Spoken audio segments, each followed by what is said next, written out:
BNP, জামাত সহ সকল যারা যারা রাজনৈতিক দল, আওয়ামী লীগ ছাড়া, কারণ আওয়ামী লীগ তো তাদের দুর্নীতির কারণে, তাদের অপশাসনের কারণে তাদেরকে জনগণ প্রত্যাখ্যান করেছে, কিন্তু সকল রাজনৈতিক দল কিন্তু ঐক্যবদ্ধ ছিল। সেই ঐক্য আমাদের যে কোনো মূল্যে ধরে রাখতে হবে।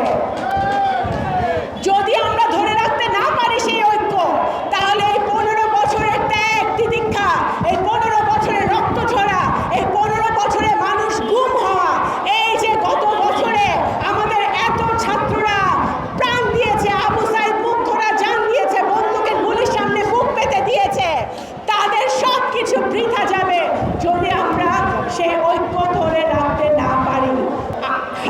শেখ হাসিনা ছাত্র জনতার আন্দোলনের মুখে অনেক রক্ত ঝরার পরে, অনেক শিশুদেরকে গুলি করে মারার পরে, অনেক মায়ের বুক খালি হওয়ার পরে শেখ হাসিনা পালিয়ে গেছে, কিন্তু দোসররা কিন্তু পালায় না।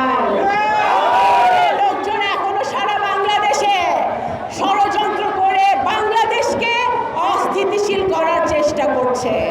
বিভিন্ন রকম ঘটনা, বিভিন্ন বিশ্ববিদ্যালয়ে গণ্ডগোল পাকিয়ে, বিভিন্ন রাজনৈতিক নেতার উপরে আঘাত হেনে, আপনারা দেখেছেন নুরুকে কিভাবে রক্তাক্ত করা হয়েছে।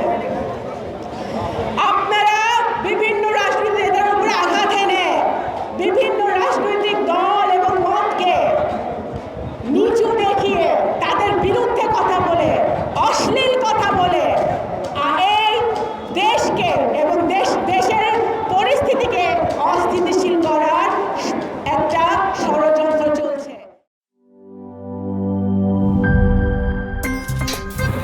আমার একটা স্মার্ট সিদ্ধান্তে 25% গ্যাসের খরচ কমেছে। ভাবছেন কিভাবে?